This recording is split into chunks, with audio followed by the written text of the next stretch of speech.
Good afternoon, everyone, and welcome. We will call this special council meeting to order, and we have two items on the agenda, but the big one is our Strat session with an update on all of the amazing work that Compass Kitchener has done on the proposed community priorities. But before I turn it over to Karen Cooper, I'd like to turn it over to Dan Chapman for a couple opening remarks.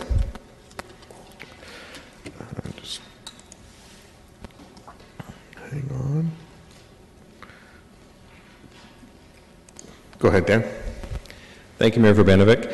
Certainly I'll leave it to the committee and to Karen to introduce the subject matter today, but I wanted to take an opportunity to introduce Karen to Council. A number of you may have met Karen through recent community engagement exercises, but for those that haven't, I thought it would be appropriate to do that today. Karen is an urban planner with a Bachelor of Environmental Studies from University of Waterloo and a Master of Science in Planning from the University of Toronto. She's had a diverse career working for municipalities in Ontario and British Columbia, including roles within the CAO's office within the City of Toronto. As you'll find, her passion is for city building, strategic planning, and engaging proactively with the community. Here's an interesting fact for you. One of Karen's first planning jobs was as a summer student in Kitchener's Parks and Recreation Department, inventorying Victoria Park. And she's now delighted to be here living in Kitchener, backing onto the park and close to her family and friends. Since joining my office, she's jumped right into working collaboratively with Compass Kitchener, staff, and the community on preparing the 2019 to 2022 strategic plan. So with that, Mr. Mayor, I'll turn the presentation over to Karen, Leighton, and Judy. Thank you. Okay, wonderful. Thank you. Welcome, Karen. Thank you very much. I'm delighted to be here. Can you hear me all right? We can. Great. Let's make sure we get the slides. In front of you is the outline for today's presentation. We're going to briefly review the mandate of Compass Kitchener, give you a brief overview of what kind of strategic planning engagement activities have been undertaken over the summer, review quickly the Environics findings and how we use those to dig deeper into investigating issues in the community. Leighton Collins and Judy Stephen-Wells are going to be presenting the Environics findings, digging deeper questions, and the community engagement findings, and going over with you what the proposed priorities are. Then there'll be time for some questions and hopefully some answers. I'm absolutely delighted to be working for the City of Kitchener and working with Compass Kitchener. As you know, it's a very unique committee in terms of having the responsibility to help Council develop its strategic plan. There aren't other committees like that I'm aware of across Canada. It does a really good job of suggesting community priorities based on citizen input, so it's very much coming up to Council with the voices of the residents. It also has another unique responsibility, which is evaluating and reporting on city performance through its report card process, and looks at how the city is doing in terms of achieving its strategic plan goals and objectives. And another interesting thing that it does, it ensures communication and collaboration amongst all of the advisory committees of Council. Before you is an outline of the planning timeline to prepare the strategic plan. So the work began in 2017 with a proposal for community engagement. And Jeanette MacDonald is here, and she was an invaluable help to us in getting the engagement program organized and running this summer. I started in May 28th, and just before I arrived in early May, you received a presentation from Environics, which statistically reliable sample and statistically reliable results. I started, as I said, at the end of May and set up, with Jeanette's help, the community engagement process. So in the middle of June, we had community engagement sessions at Chandler, Mowat, at Victoria Park, at the downtown community center, excuse me. Oops. I guess I need the IT service desk.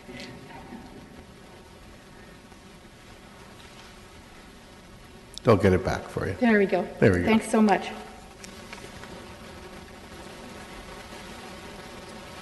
The other interesting event that we had was the Knoll Advisory Committee Members Workshop, and Mayor Verbanovic made some opening remarks, and the over 35 members of the various committees attended, and some council members also attended to be observers at the session.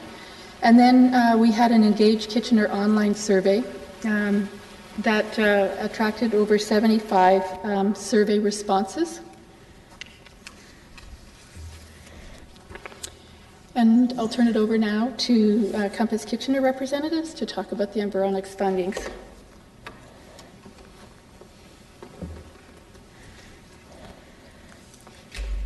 Welcome to both of you. Thank you. Thank you. Let's look first at the Environics findings, which you've had a report from us on previously. We reported to Council in May on the survey results, and these are statistically reliable results. This afternoon we'll be talking about how the results of the Environics survey informed the next stage, our follow-up community engagement. What you see in the chart in front of you is the response to an open-ended question that asked residents what they felt was the single most important issue facing the City of Kitchener. Transit issues, including GO Transit, regional transit, was the most cited response at 26%. The next most cited response was a collection of social issues. This is significant because this was a big change from 4% response in in that same vein in 2013. So 17% is significant growth. While some may say that transit and social issues are not a local government responsibility, we heard from citizens that they're looking to Kitchener to have some role to address these issues. Digging deeper was what we tried to do with the community engagement process. We took the results from the Environics survey and developed a series of questions to try and dig deeper into what residents thought in order to help us provide some suggestions to you on community priorities. Both this slide and the following slide are going to give you examples. In each category there were a few questions. Looking at this particular slide, we had 3 questions for inclusion, 4 for the economy, 2 for transportation, 3 for the environment. And they were questions that we framed to some extent, as well as looking at the Environics results. We also framed them keeping in mind the questions that you as council members had raised when we reported to you and last met with you. You raised questions, as you may recall, about gentrification and other social issues and about the interrelationships between some of those issues. This next slide again looks at the digging deeper questions that we posed in the course of the consultation process. And what I'd really like to note is how thoughtful Compass Kitchener found the responses to be in the responses that we received, both in person and in writing. And it became clear through those responses that residents really care about their community and want it to truly be the best that it can be. And it's also really evident from their responses that there are high expectations that the community has for council to address these issues. Now, all of this has come in from a wide variety of sources through different means. And out of this digging deeper, the engagement types we had is that you see the lion's share of the work from online material, people providing the information at their leisure, at their content, at their convenience. There's 21% from the community workshops, several of which we did down in the Rotunda and at the community centres, and 17% from the all advisory committees, which was taking place through the collaboration between these advisory committees, and again through the Rotunda. Now, if we're looking at that from a slightly different paradigm, and looking at it from perspective, as we've already been elaborating here today, is that we have quite a broad and breadth sense of where people are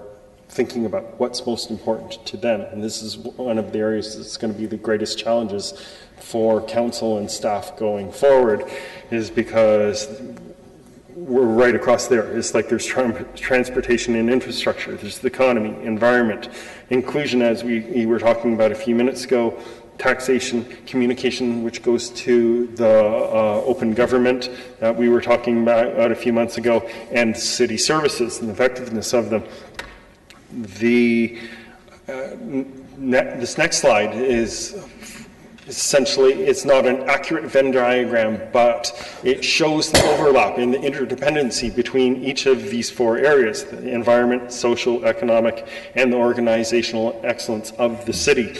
And what we're trying to show through this one slide is that there is a lot of interdependency that needs to be taken into consideration for the effectiveness of the next 4-year strategic plan to be as effective as it most possibly can be. Looking at this and again from another perspective, or presenting in a slightly different way, is that of these four different priorities, the social is about affordable housing. Some of the information I believe that you received in the report on Friday, it provides a link about the affordability of housing across the province, and we're very thankfully able to get that from one of our committee members. And the Kitchener area is significantly better than a lot of areas in Ontario, and I think that goes to the kudos of the work that the city has been doing and will continue to do. Homelessness, public safety, the addiction response, I believe, as Dan was saying about, we do significantly better in this area than a lot of other municipalities and cities about doing something for members of our society that are typically labeled as fringe members of our society. And we recognize that, and I believe the city recognizes that, and I believe this,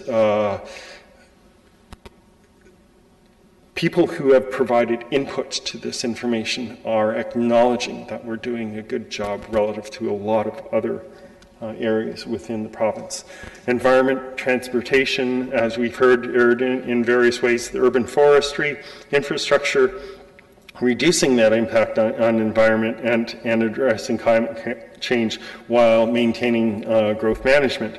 The economy, there's where the growth management, downtown infrastructure happening and attracting and growing businesses that we have and are seeking to have. And then, of course, and this is going back a slide, but what's wrapping around all of this is the organizational excellence, about the communication with the public, financial plans, keeping taxes low, and so on and so forth, as we educate both ourselves and the public in what is happening. So we wanted to move on to look at some of the actual results. And as we do, I should note that later in the fall we'll be providing a more detailed written report, but this gives you a quick overview. What's new? As I alluded to earlier, a significant change that was identified in the 2018 Environics survey is the rise in residents' interest in city action on addressing affordable housing and other social issues, including the opioid crisis and homelessness. And as I mentioned before, 17% of residents raised social issues this time as opposed to 4% last time. So that's a significant shift. While there are regional, provincial, and federal responsibilities for social issues, residents have identified roles and actions for the city to consider. And I think that's important to pay attention to. I know there are divisions of responsibilities held by various levels of government, but as we conferred with citizens, they're clearly looking back to the city for some activity on this front as well. Their suggestions for addressing housing issues included a broad range, including providing more affordable market housing and rental accommodation, providing subsidized or rent-geared to income housing, providing shelters and support to address root causes of social issues, They also raised things like consideration in new developments of requirements or incentives and funding to address those issues, and also creative use of partnerships to create more housing that people can afford. The social implications of growth management, for instance, gentrification, were noted as an issue needing to be addressed. Suggestions for city roles in addressing health and social service issues like addiction and poverty included safe injection or consumption sites, partnerships, understanding, advocacy, provision of support and accessible services to those struggling with addiction and mental health concerns. As well, in the context of social issues, it was really interesting to note that the importance of arts and culture in the social fabric of the city, in addition to their economic benefits, was raised by citizens in both the workshops and the online survey. Heading into the second area of the environment is we had some significant numbers there of people looking at the environment as a key focus and key responsibility of what needs to be addressed and looked at and maintained over the next 4 years.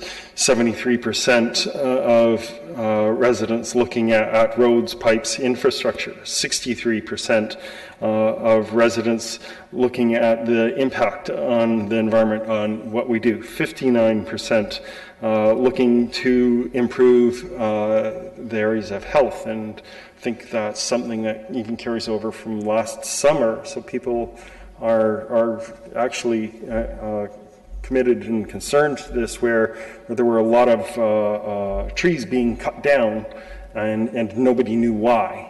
And that word eventually got out, and people started learning and being educated on why that was the case.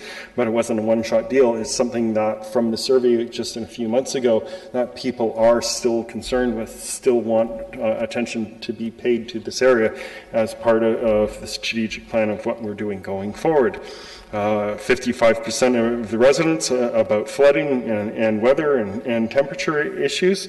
We've had, I don't know if this is the worst summer on record, but we've sure had our fair share of heat waves this year in summer. And 52% of the residents saying developing neighborhoods where it's safe to walk is a key area of focus for the strategic plan. Moving on to economic development, and I should point out, and I'm sure you realize, the highlighted colored captions reflect just a sampling of the comments that we received. And as Council gets further engaged in the strategic planning process, I know you'll have access to the full breadth of the feedback that we've received. Looking at economic development, 54% of residents want the city to support existing businesses, attract new commercial development, and attract and retain talent as economic development priorities. 54% of residents say economic development should be a top priority. Residents commented that the development process needs to be explained better to residents and the cost of development need to be considered. Residents supported quality development and thought new development should pay its way and be more environmentally sustainable. Improved transportation connections to Toronto and throughout the region were seen as important economic development initiatives that the city needed to be involved in. And wrapping this all together, as we've been highlighting, is about the organizational excellence, the effectiveness and efficacy of the work that is being done by the city in all of these areas to keep taxes affordable. And the work that we have been done shows, I think, as we reported a few months ago, is that we've got a very high B+ on overall on the report card, where citizens are saying we're doing a great job as a city, and as part of that, 73% of the citizens are saying I see that I'm getting good communication from the city and keep it going, get better, which, and continuous improvement is always a great idea, right? So, and then wrapping that up with 59% of residents saying taxes at the inflation rate and maintaining that are very important to them as part of that.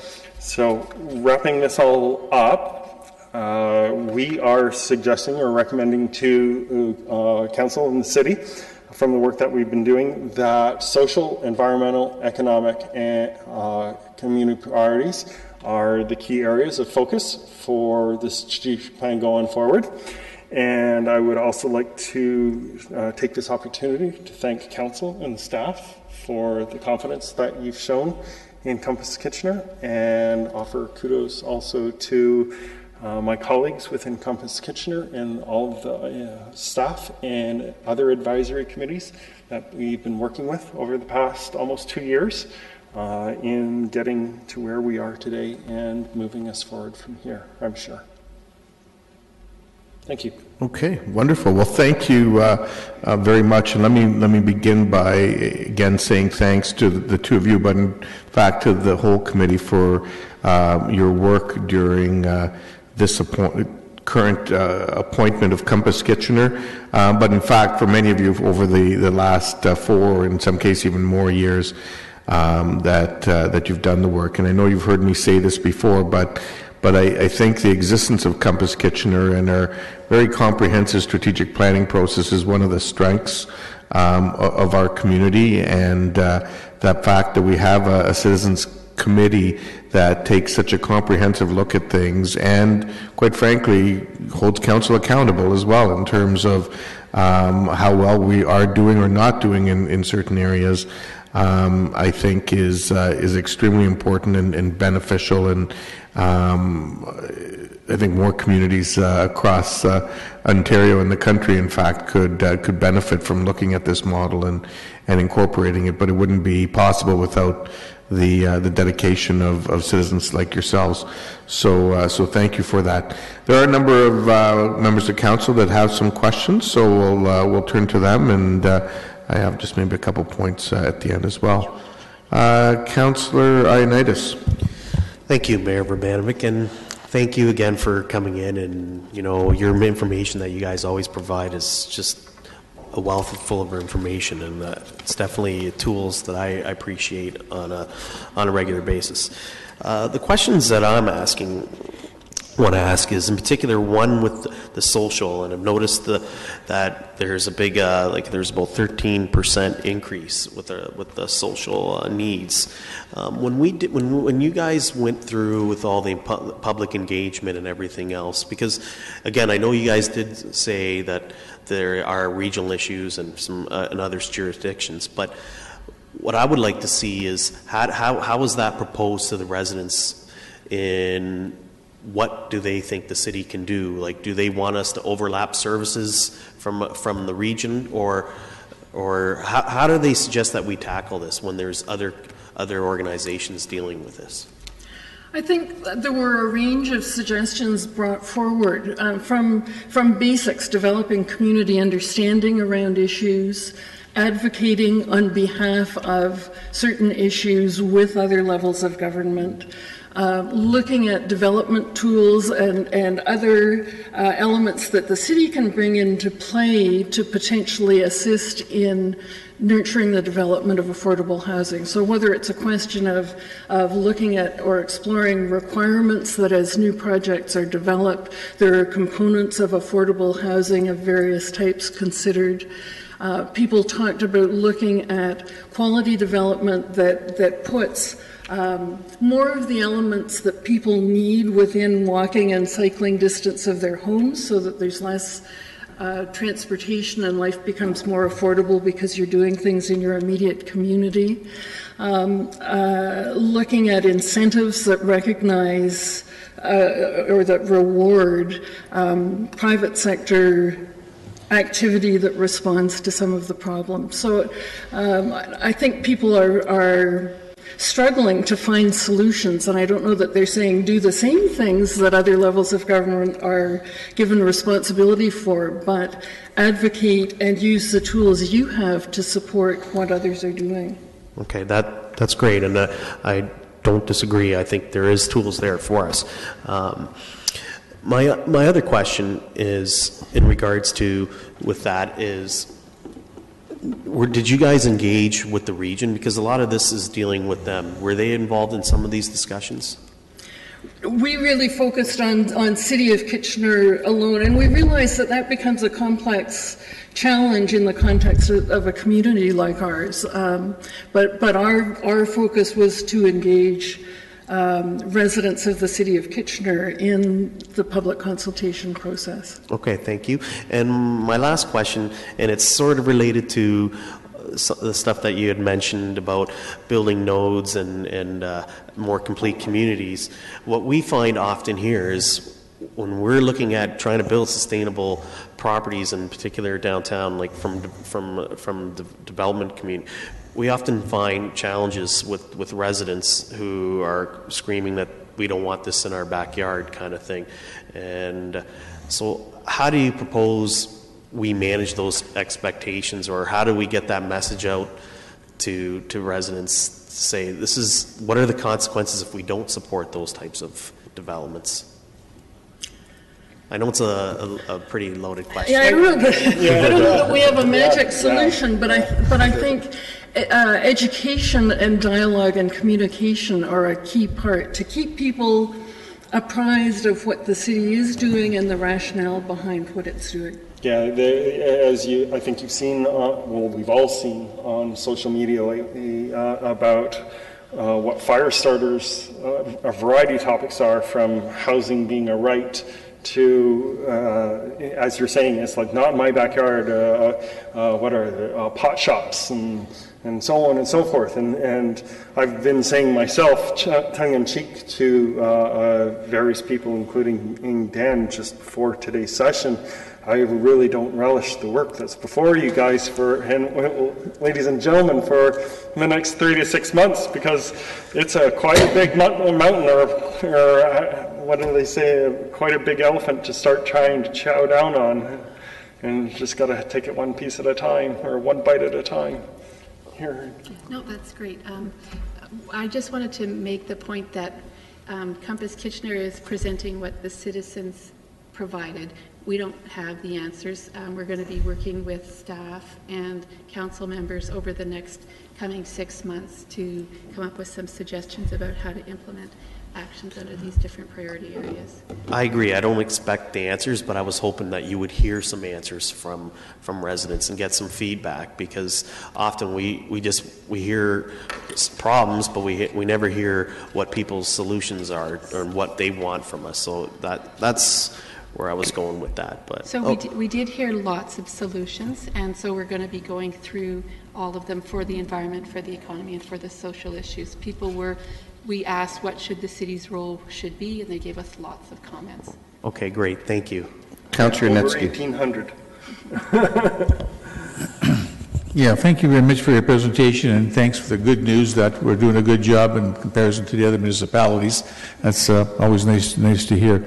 Of the top issues that you have here on our page 2 of our report, I'm not surprised that those are issues. I sort of expected that would be the topics.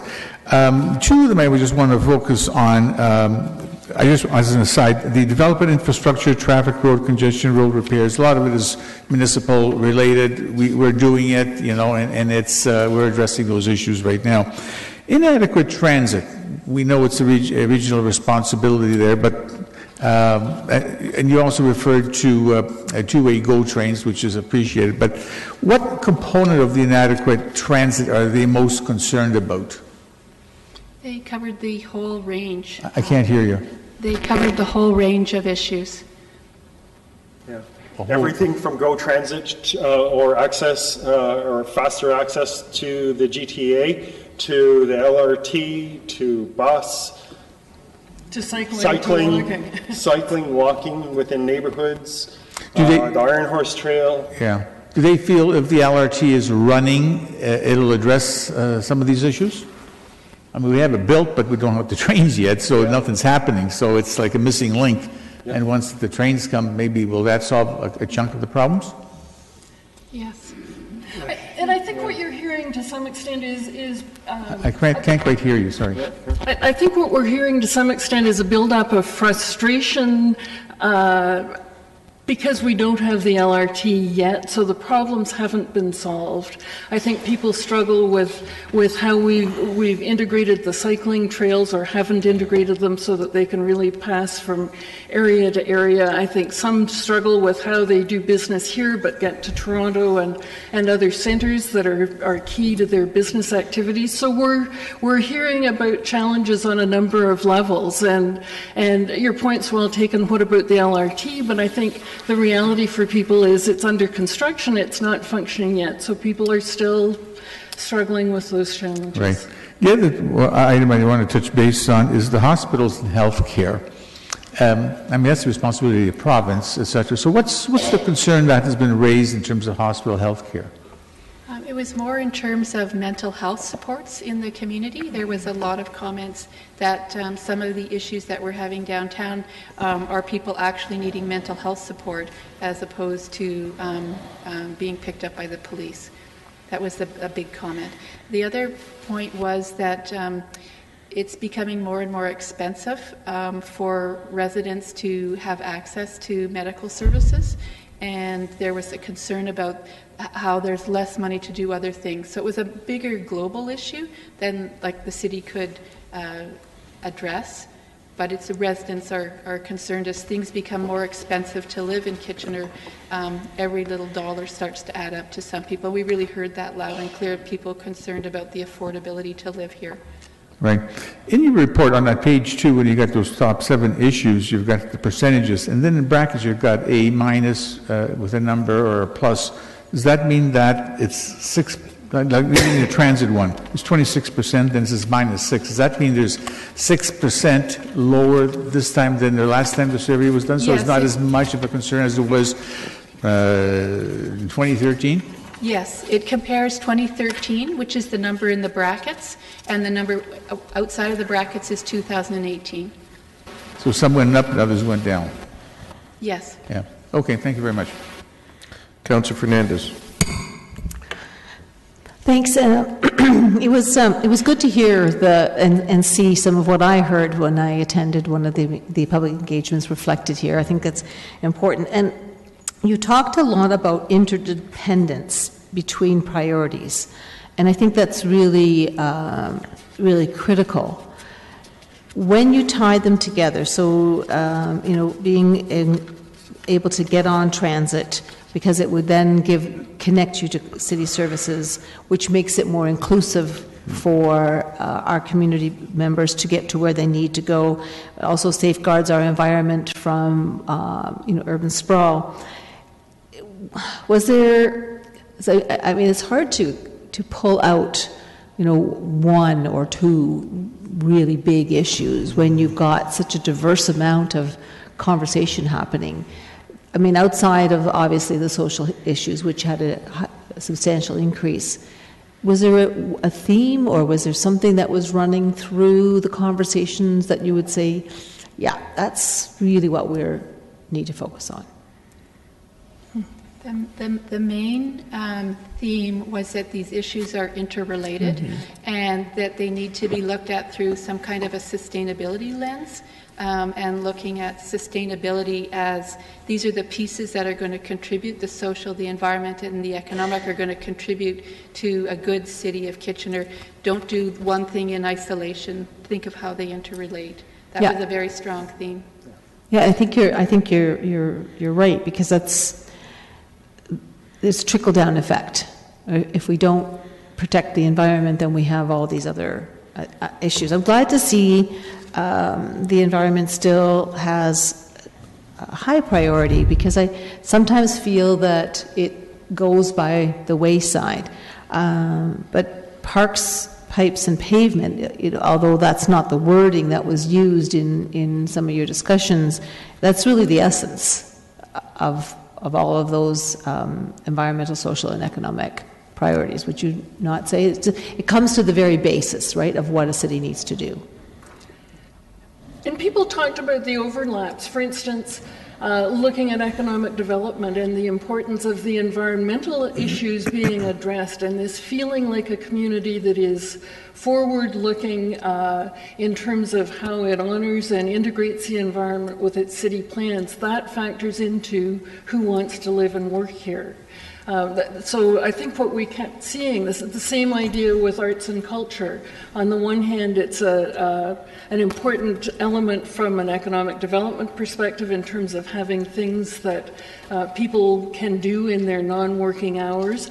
It was also highlighted from the social fabric perspective of it brings to the fore and allows for discussion around issues that are important and constructive for the growth of our communities as a whole. So in almost every case, issues were not in their own silo. There were tangents where the social, the economic, and the environmental crossed borders, and we needed to keep pressing ahead with all three to really create the environment where players in any one of those sectors would be satisfied.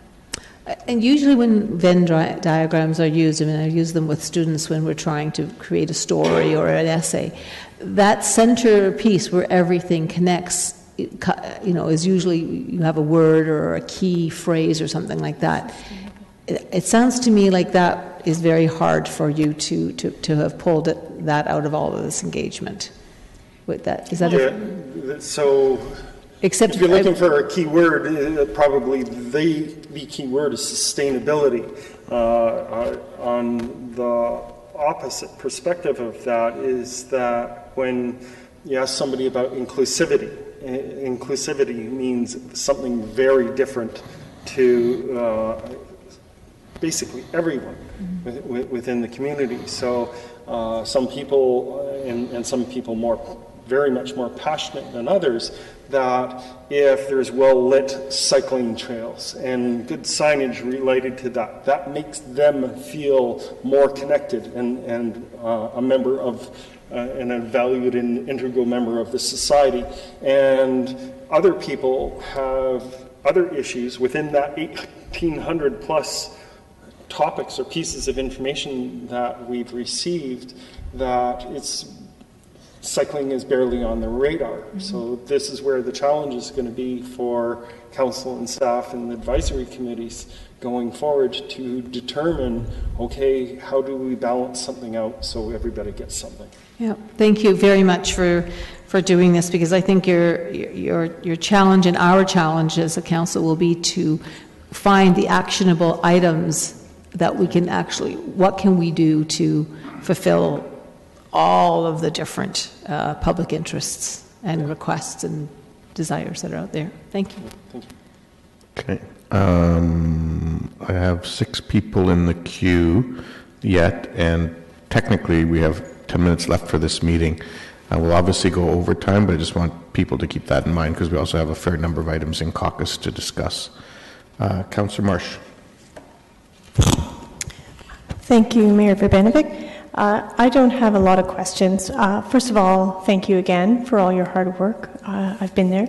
I do wonder about whether or not you, I imagine you based this Venn diagram on the World Health Organization Venn diagram that was in a plan for a healthy Kitchener. Is that, no?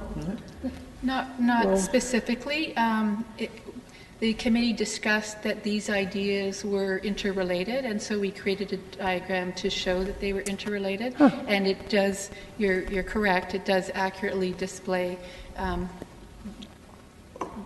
the World Health Organization, the CIP Urban Agenda, New Urban Agenda. So it is an issue that's out and about in the broader context of the wider community as well. Yeah, so it's not just a made in Kitchener concept of how we can build a healthy community, but you did see that. I see that the results from the survey and the consultations really aligned then with this. Yes. I was madly trying to find it, but it's buried. Because I'm pretty sure there's a few more components to it, but anyway, it doesn't matter. So what I wanted to know is also, did you see how in the Downtown Kitchener's 2020 DTK 2020 vision, we also saw that one of our top 3 priorities was a caring community. And so that was something that this resonates with me very much. So, so that's all. Just those were my questions. And also, could we get a copy of this report? Oh, yes, okay. Absolutely. Thank you. Councillor Gazzola. Yeah, most of my questions have been answered. Just a couple. The chart that you showed that where there are increases, for example, in social issues, it went from 4 to 17. I take it that's based on the Environics report. That's correct. So you really discussed that when you brought our report in May. You brought the report back to council. When you had the public engagement after that, how did that tie into what was in the report already? Are there different figures now, or?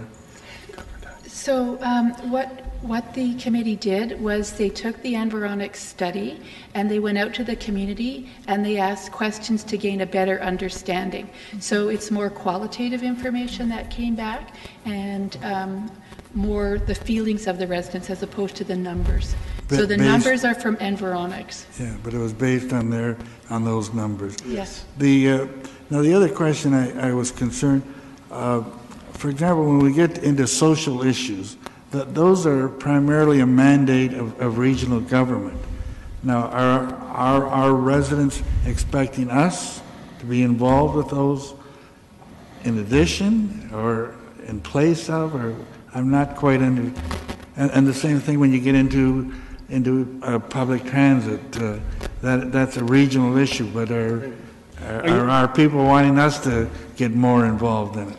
From what I think we've heard is that there's a feeling that the city itself has more influence with the region than the average citizen. So the expectation is that the city will advocate for the citizen in dealing with the region, province, and the federal. Okay, that's what I wonder. So they want us to, Yes. We're a bigger customer, so they want us to advocate on their behalf, even though it's not directly under our mandate. And where there are tools that the city has available that it can use to promote the work that's being undertaken by other levels of government to address some of those social issues, I think people are looking to the city to creatively use those tools to help solve the problem. Thank you. Councillor Hetherington. Through you, Mr. Mayor, I would just add my thanks to Compass Kitchener. I was fascinated with the fact that these social issues are now bubbling to the surface, and I think that's great. It's still only words, but affordable housing, for example, for years has been a top priority of this council. I said supposedly. Are people aware of that, residents, when they're questioned about that? Does that become apparent? That this council has a top priority for affordable housing? I think the comments that we got in detail were that the economic increase in prices were rising faster than the efforts that the city was doing for affordable housing, so the gap was getting bigger. So we're talking about affordable housing, but not necessarily subsidized. A whole range. Yeah. Okay.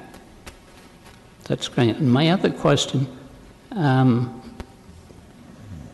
the city does have tools to promote affordable housing. They have ways to influence construction of affordable housing. The residents who brought this issue up, did they seem to be aware of that fact? Yes. Because it's easy to say the region's responsible, but they are aware of that. I think there's certainly some awareness. Some people may not be aware, but there is some awareness of it. And I think what we're hearing is a desire to see and understand more about how those tools are being used to solve the problem. That's great. Thank you So very much. there's where the organizational excellence comes in, because I believe it's fair to say that the community at large is more educated and aware of what the city is doing and what the city has in its toolkit to be able to continue to influence than they did a year ago. Yeah. And now they're just saying, okay, keep going. And it's interesting, it's a kind of a dichotomy that people insist it's a regional responsibility, but the region has told us several times, you're responsible in part for that. You can take more action. You do have the tools. So it's interesting to hear that people are aware or have some awareness of that. I think not everyone is aware of the division of responsibilities across various levels of government, and that's a public education piece that will be an ongoing challenge, as communication is. I mean, we've talked before in reporting to council about the challenges of communication, and there are a lot of people looking for a lot of information. It's hard to package that in ways that gives them exactly what they're looking for. Sure. Thank you very much. Councillor Davey. Thank you. I too would like to thank you guys for the work that you do. It's much appreciated. And I'm liking some of the answers I'm hearing, because when I read this I was a little bit concerned, as it sounds, about the whole division of responsibility. So just to clarify that then, so going forward you're going to be working with staff and working through exactly what it is that is in our jurisdiction and is not? Is that going to be made more clear going forward? So there are, this is input to the city. So the staff will look at this and they'll come up with their analysis of it, and they'll be proposing how to put this together in a strategic plan. They'll be coming back to the community, back to Compass Kitchener. There'll be, after the election, there'll be a session with the whole new council about the strategic planning process. So councillors will have an opportunity, if there's something that's not on the table here that you think is important, they'll have an opportunity to put that on the table, and it gets sort of sorted out over the next 6 to 9 months. Okay, because that's really my concern. I mean, all of this is very, very important. It's just, Compass's job is to hold us accountable, and I think they do a fantastic job of that. But I just get concerned when, I'm worried about us being held accountable for jurisdictions that aren't ours. So one of the things that's going to happen that Compass Kitchener is going to be working on is, they're going to be developing some evaluation criteria, so you'll know what you're going to be evaluated on. And that's going to come after the strategic plan is prepared. So it should mesh together very nicely, so that if it turns out that it's the will of council, based on the advice from Compass Kitchener, the rest of the citizens and staff, that these 3 things are the most important things, then that's what is going to be evaluated, not all of the input.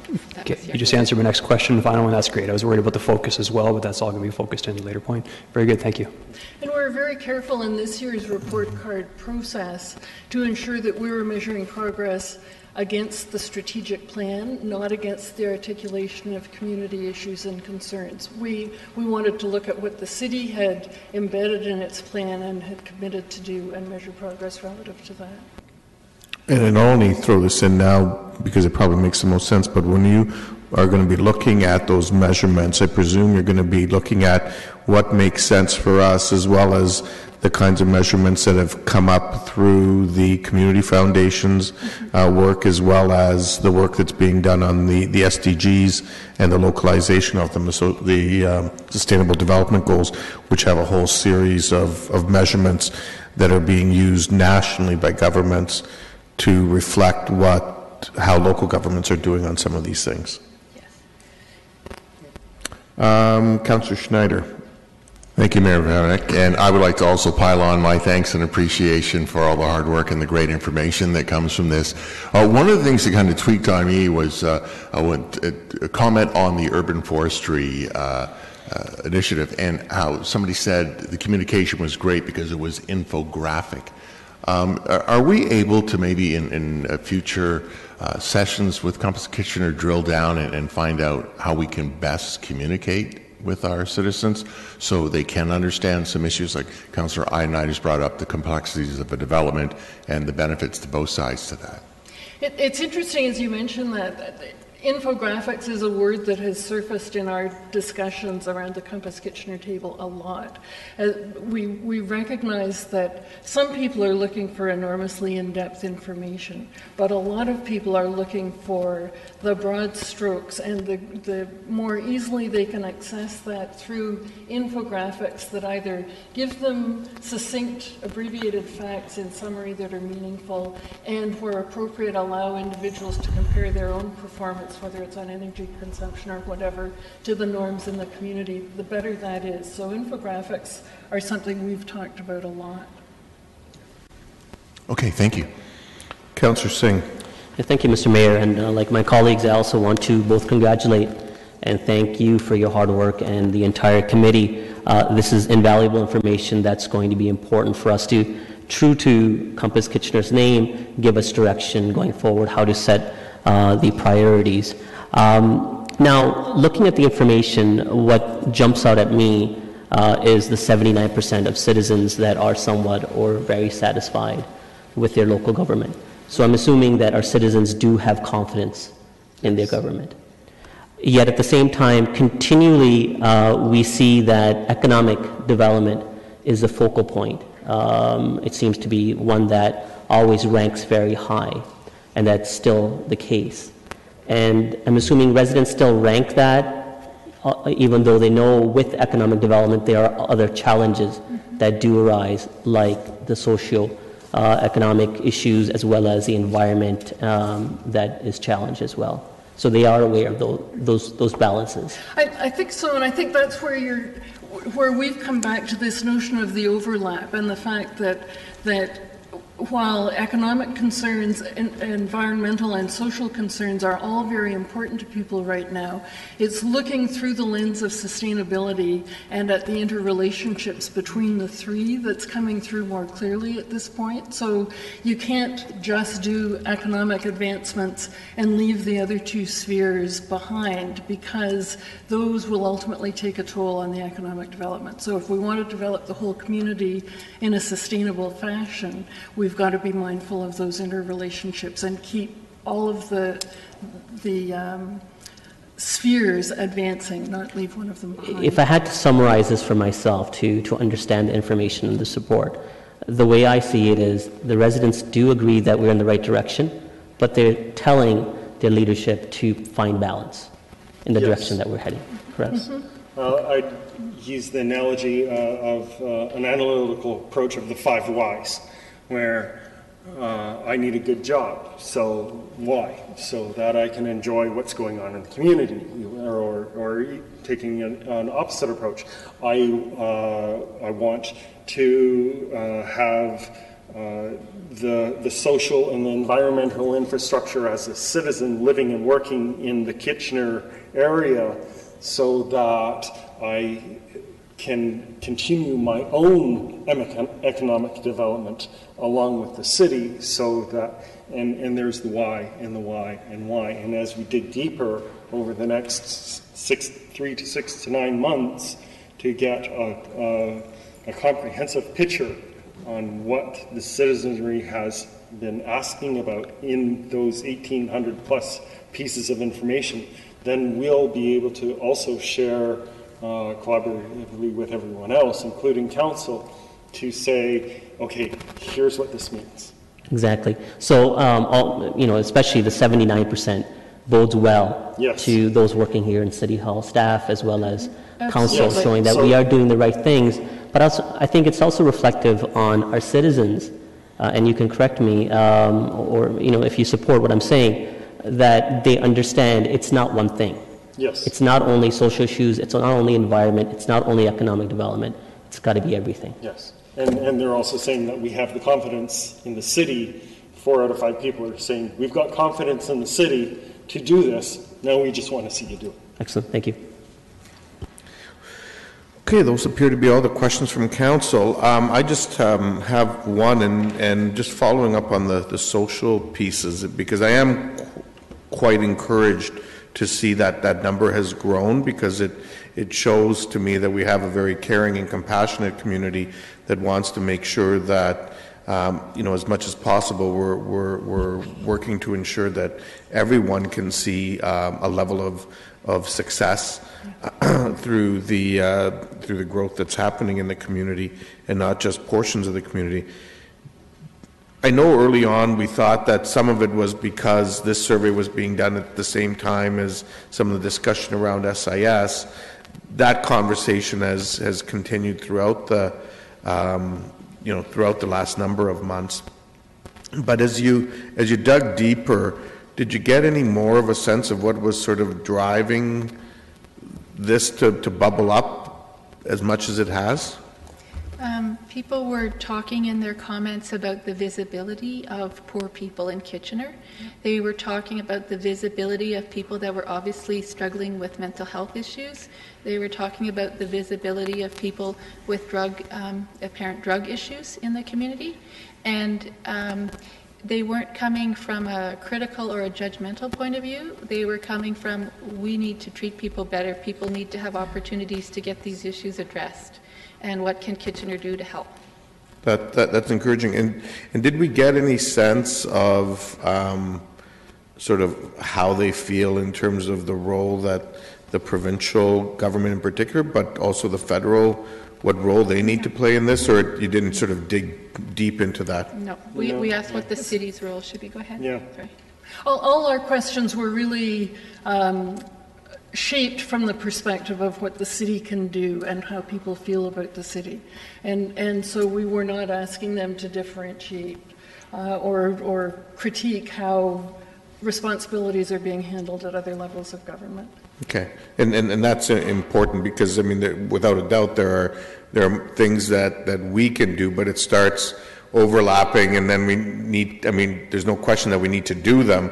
It's just a question of how do we frame and work those priorities with our partners, which I'd be curious to sort of dig deeper in the future on that to see what some of our community's thoughts are on that. And it doesn't necessarily even have to be provincial and federal partners, but what can the role be of the private sector and others towards helping deal with some of these issues, because I think that's part of the solution as well. And really the last, and it's probably more of a comment than a question, just in terms of that intersection of the social, economic, environmental, because I think it does, as you said, speak to sustainability and really speaks to that sort of broad range of priorities that I know exists through the New Urban Agenda and through the Sustainable Development Goals. And that is something that I believe we're starting to sort of dialogue with the region and the other municipalities on, in terms of sort of looking at things through that lens, potentially as a project going forward. Is that correct? Is that correct that there's a project going forward? No. I'm asking is that partially what you're looking at, Karen? Yes. With the other municipalities and so on to explore this further in terms of the SDGs and how this relates to that? I think that's what staff is going to be working on. Right. Yeah. Okay, great. Thank you. Again, thank you to all of you for the great work that has been done on this.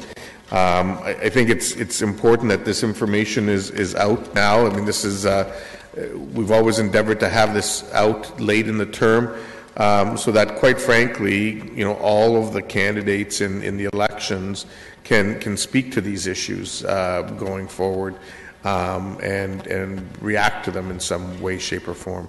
So that's certainly encouraging, and I know a lot of work was done to, particularly with the staff change and so on, to make sure that this continued to happen in a timely manner. Dan, you wanted to add something? Thank you, Mr. Mayor. Just to draw to your attention, something that we also wanted to highlight is that in the Committee of the Whole agenda tonight, you'll have noted that Compass Kitchener has put forward recommendations to amend their terms of reference. You'll find most of those recommendations are fairly straightforward, but it's coming straight to Committee of the Whole so that we can make the changes in time to advertise for new positions for the coming term. I think the one that was most telling for me was on page 6 of the report, where they made it very clear that in addition to attending committee meetings, it's expected that members do a lot of work outside of meetings. And I think that was a recognition of the work that this team has put into it to highlight that in these terms of reference. And so I just want to highlight that that's there for council approval tonight. Okay, wonderful.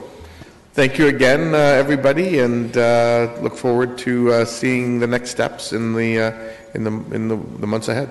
And we also wanted to extend our thanks to the members of council. Many of you attended various of the elements of the public consultation, and we thought that was terrific. Great for you to be there, hear the dialogue firsthand, and see how the process works. So thank you for being there.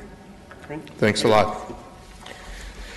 Okay, move on to item number 2, motion to go in camera for the items listed. Councillor Galloway-Seelock, Councillor Fernandez, all those in favor, opposed, that's carried. Motion to adjourn, Councillor Schneider, Councillor Ioannidis, all those in favor, opposed, that's carried.